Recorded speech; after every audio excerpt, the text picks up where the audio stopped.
So we start this day of sharing the Dharma with some prayers, and then that will be followed by some meditation, guided meditation. Following that, there'll be a break, 10 minutes or so, and then Venerable Children will come and give a Dharma talk, Dharma teaching. And the theme every month when we have the Sharing the Dharma Day, the theme is compassion. Going through this book written by Venerable Children and a Western psychologist, Russell Coles, on how to cultivate more compassion and deal with various challenges we may encounter when trying to be compassionate. Okay, so for the meditation today, I thought to focus on what was the theme of last month Sharing the Dharma Day, and that is how to have impartial compassion, how to be able to have compassion not just for a limited number of people, like the people we like, our loved ones, and so on, but to be able to open up our hearts and feel compassion for more and more people, including those that we find difficult to deal with, difficult to like, and so on. So we'll start with spending a few minutes settling down physically as well as mentally, meaning, trying to be in the present rather than thinking about other places, other times, and so on. And then we'll generate a positive motivation for being here and doing this meditation, listening to the Dharma talk afterwards, and participating in the other activities of the day. And then we'll spend about 10 minutes just with silent meditation. You can do meditation on the breath or another type of meditation you may be familiar with. I'll give a little bit of instructions on how to do that. And then I'll lead the guided meditation on compassion, how to have compassion that is unbiased and impartial. So first of all, check the way that you're sitting. The way that we sit, the position we sit in when we meditate, does have an effect on the quality of our meditation. So one of the most important aspects of the posture is keeping the back straight. If you can, if you don't have some injury or challenge with your back that prevents you from sitting up straight, then you can just try to be as straight as you can. But keeping the back straight does help the mind to be more clear and alert and focused when we meditate. And if you're sitting on the floor, just have your legs crossed or arranged in whatever way is most comfortable for you. You don't have to move too much. If you're sitting on a chair, have your feet flat on the floor. And in general, it's important to try to be as relaxed as possible, not tense or tight. So I invite you to do a quick scan of your body. You can go from the top of your head down to your toes and fingertips, or you can go from the bottom of your body up. Just check to see if you notice any tension, tightness anywhere in your body. And if you do, see if you can let it go. You can just put your attention at that point and tell yourself to relax. Or another way that's helpful is to imagine breathing in to that place. Imagine the breath that you're inhaling going to the place where there's tension and loosening it, releasing it, so that that area can become more relaxed. So just take a few minutes to do that on your own.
And also let your mind relax.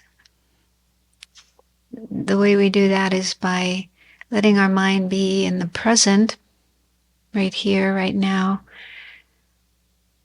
So our mind is often busy thinking about other things, things that happened earlier today or yesterday or any time in the past. Or we may have thoughts about things we need to do later, today, tomorrow, next week, and so on. So put all those thoughts aside for now. You can always pick them up again later if you need to, if you wish to. But really try your best to just stay in the present. And a good way to settle down in the present is by paying attention to the breath, being aware of the breathing coming in and going out. So just do that for a few moments. And imagine any other thoughts to be like clouds in the sky that are not permanent parts of the mind, permanent parts of the sky, but come and go. Thoughts never remain permanently in our mind. They come and they go like clouds passing through the sky.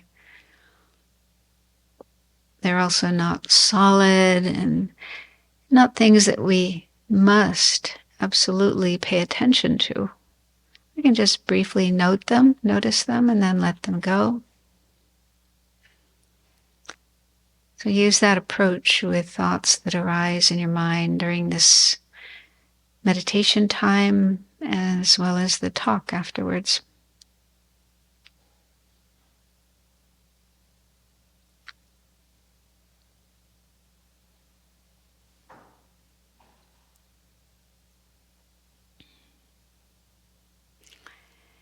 And before we continue with the meditation, our teachers advise us to try to have a positive, altruistic motivation for the things that we do, especially when it comes to spiritual activities. So the outcome, the results of the things that we do depend to a great extent on the motivation that we have, why we're doing what we're doing. And the best motivation we can have is what we call altruism, caring about others, wanting to benefit others and not harm them.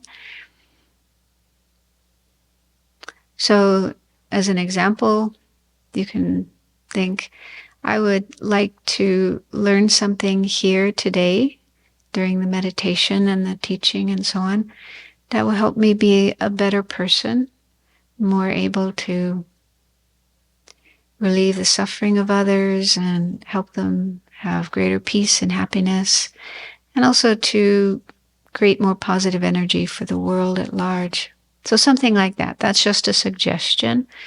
So you can use your own ideas, your own thoughts, words to generate some kind of altruistic intention to benefit not only yourself.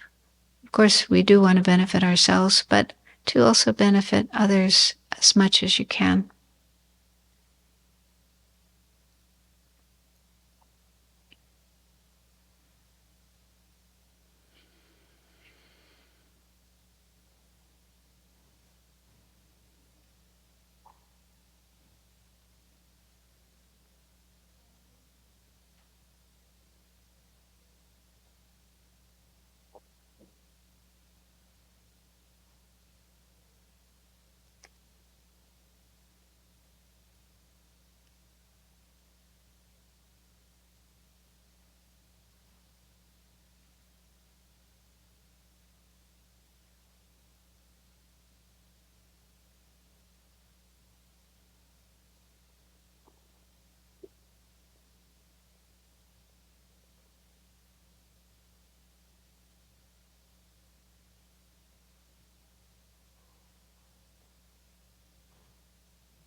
So now for the next 10 minutes, you can do the meditation on the breathing or another type of meditation that you may know and wish to do that can help your mind to be more calm, peaceful, quiet, and also more aware, have greater mindfulness about what is going on in your mind. And while doing this, if thoughts arise or feelings, emotions arise, remember that they are not permanent, fixed parts of your mind, but are transitory. Things that appear and disappear, come and go in your mind, similar to clouds coming and going in the sky. That's a very helpful analogy to have, that our mind is like the sky. It's basically clear and pure and vast, has lots of potential. Lots of good things can be done with our mind. And our thoughts, memories, emotions, and so on are things that come and go in the space of our mind. They're not permanent. They rise, they're there a few moments, a few minutes, and then they pass. So we don't have to let ourselves be distracted by them, caught up in them, although it's hard to avoid doing that, so it might happen. But if we can remember that they are just transitory, like clouds, that makes it easier to let go of them and then come back to the breath or whatever object you're meditating on. So try to be aware of that. Try to keep your focus on your breathing or your chosen object of meditation. And if the mind gets distracted by thoughts, memories, or sounds in the room, or anything other than your object of meditation, let go of that other object and return your attention, your awareness to your breathing. So really try to stay with the breathing or your chosen object of meditation as much as you can and keep coming back to it when the mind wanders away.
So remember to keep your mind, your awareness focused on the breath or your meditation object, and bring it back every time it wanders away.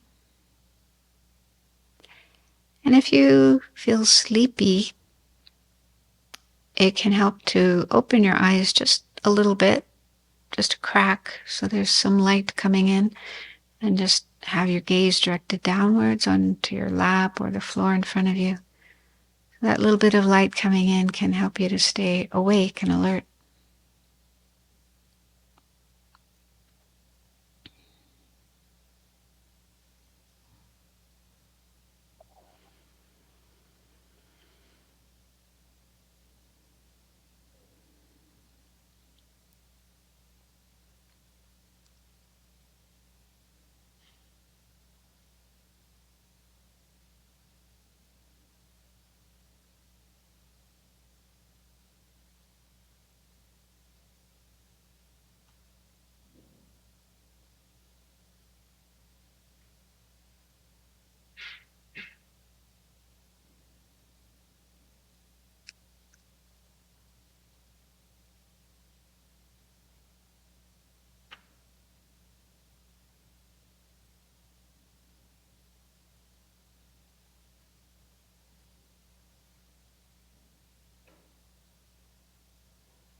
Now we'll begin the contemplative part of the meditation session.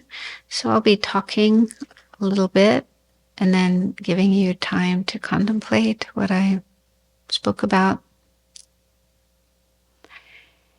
And again, the theme, the topic is compassion, which is the wish for someone to not suffer. It's something we all feel at certain times. For example, when someone we care about, a family member or a friend or a pet, is in pain, they may be in physical pain or in mental pain, unhappy, troubled, and we notice that and we feel moved, concerned, and want to do what we can to relieve their suffering and restore them to a state of well-being and happiness and peace.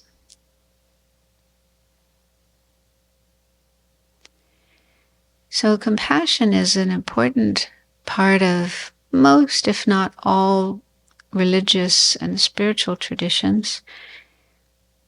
And in Buddhism, it's actually the basis of ethics. Ethical conduct is basically not harming others because we understand they don't want to suffer and we don't want to make them suffer. But it's also important just for our life to go well, to have healthy, harmonious relationships with other people, and for our own mind to be peaceful and happy. And in recent decades, research has been done on compassion and kindness, and the research confirms these ideas that are found in religions and spiritual traditions, that happiness does help us to be healthier. Compassion does help us to be healthier, happier, have a longer life, less stress, and so on.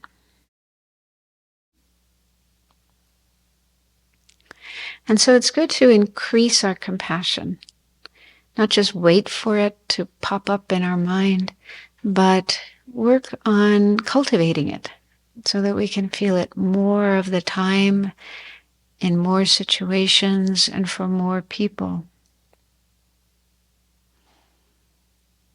So see if that sounds like something you would like to do. Would you like to have more compassion in your mind and in your life?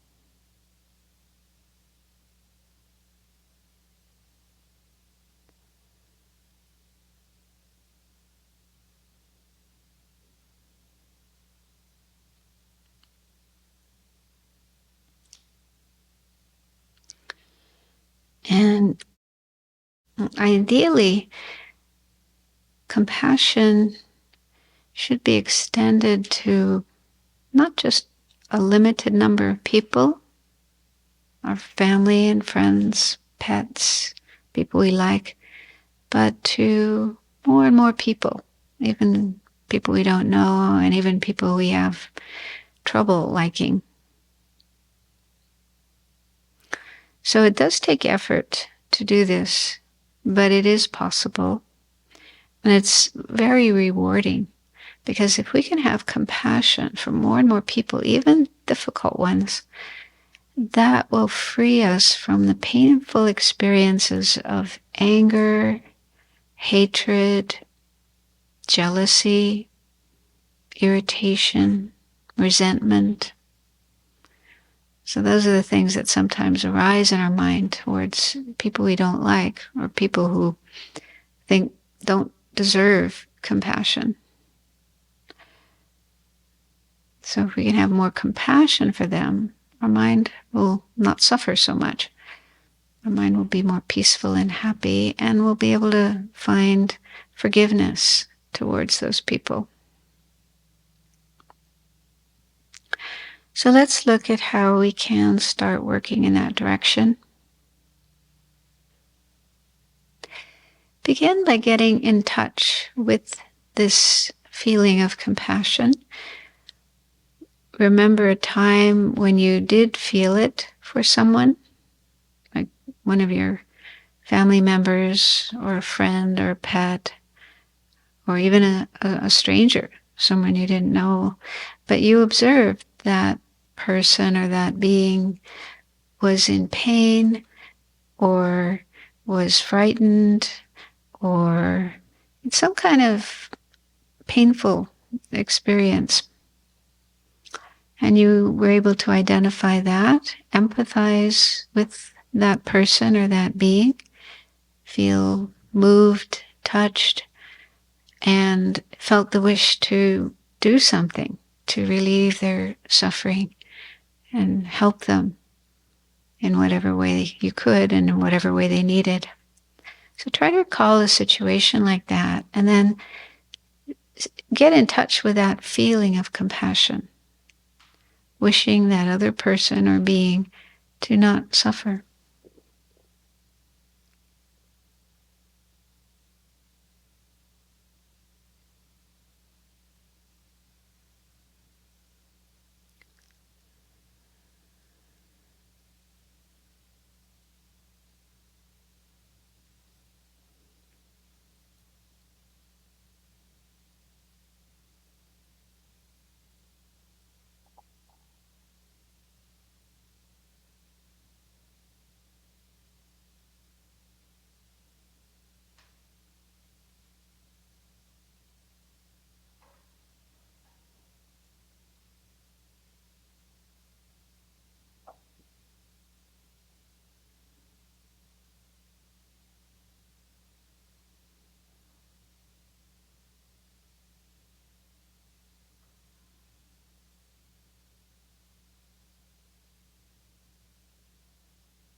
So even in situations where we may not be able to actually help the person who is in need, we don't have the skills, or we're just not in the right situation where we can help them, it's still wonderful to be able to feel compassion, to feel that concern and that wish to help.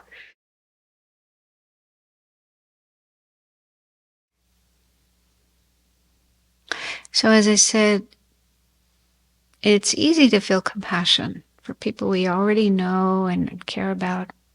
It's a little more difficult to feel it for strangers, people we don't know very well, but it's possible. So let's imagine that and see if we can generate compassion for someone we don't know or not so close to. So just imagine a situation where maybe you're in a public place, in a supermarket, shopping mall, or walking down the street, and you notice somebody in need of help. Maybe they've fallen down on the ground, or you just look at their face and can see that they're really upset, about to burst into tears, or maybe already crying. So you can imagine whatever situation you like. But imagine that situation. And even though you don't know this person, you don't know their name, you've never met them before, but you recognize they're another human being like yourself, another sentient being like yourself who doesn't want to suffer, doesn't want to be unhappy, doesn't want to be in pain. And they want to be happy, free of pain, free of suffering. So with that awareness, that understanding, see if you can generate compassion for this person, wishing that person could be free of whatever is troubling them.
And now let's see if we can generate compassion for someone that is more difficult to feel compassion for.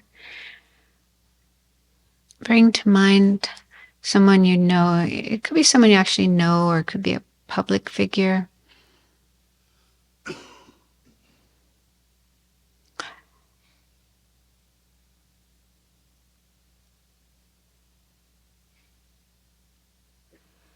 And try to remember if it ever happened that you heard that this person was going through some difficulties, but instead of feeling compassion, you may have thought, well, they deserve it.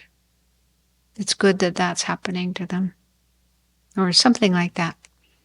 Kind of the opposite state of compassion.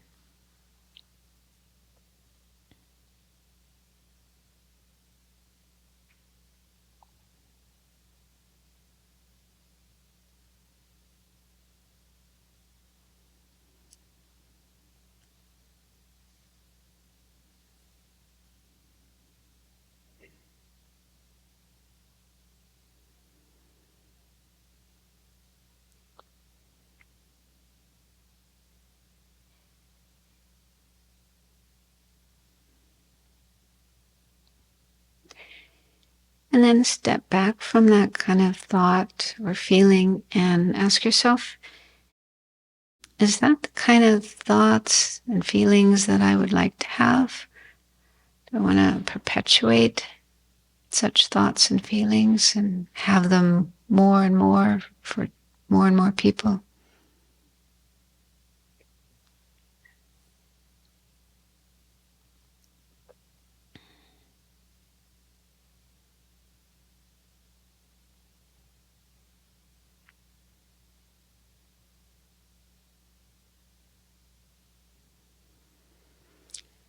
And if you don't wish to continue having such thoughts and feelings, there are things we can do to change them. One is just to recognize our common humanity. As human beings, as living beings, we all simply want to be happy and have good experiences, and we wish to not suffer, to not have any bad experiences. So see if you can recognize that about this other person.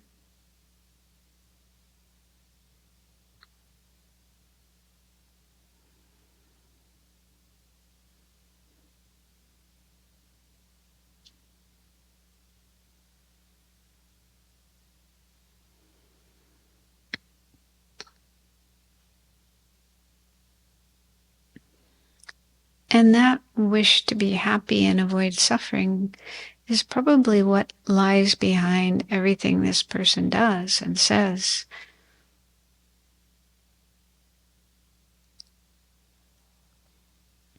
And if it seems that some of the things they're doing are counterproductive, they're just creating problems and suffering for themselves as well as others, well, that's because of confusion.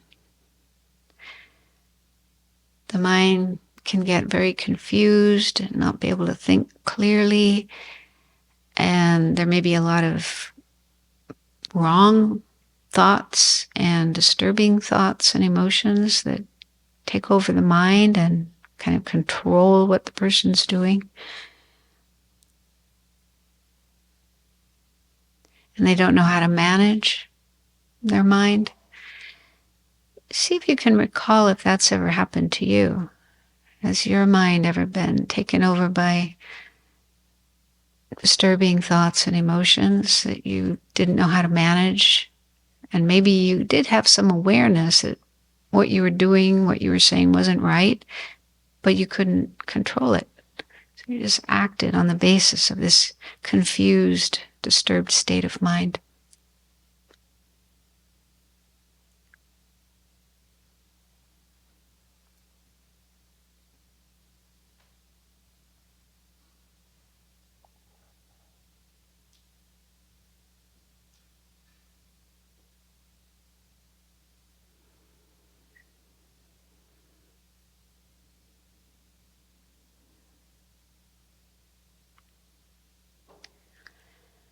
And if you can recall that happening to yourself, would you want other people to judge you by that? To see that that's how you are, that's the kind of person you are all the time, and you never do anything right, and you don't have any positive qualities?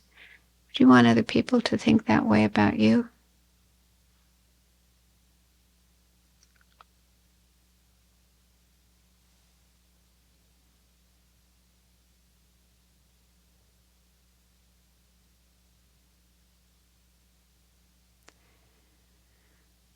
So then apply that to the other person.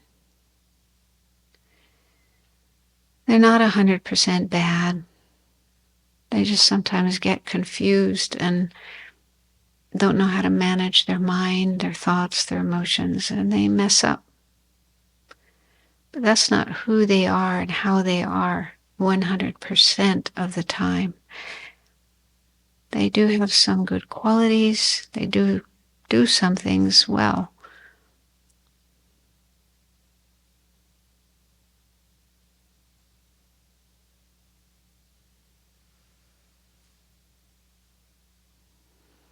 So with that understanding, see if you can open your heart to this person and feel compassion for them. Even if you're not able to do that with 100% sincerity, it might be helpful just to say to yourself some words like, I wish you to be happy. I wish that you could be free of your suffering and the causes of suffering.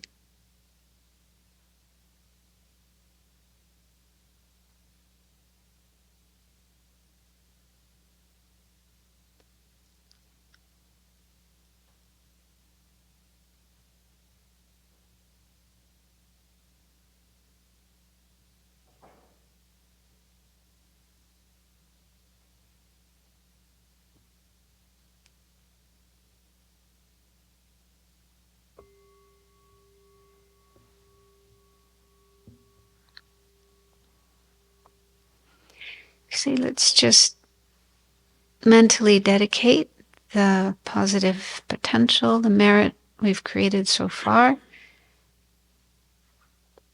May this be a cause for all beings to be free of suffering and the causes of suffering, to have happiness and its causes, up to the highest happiness of awakening.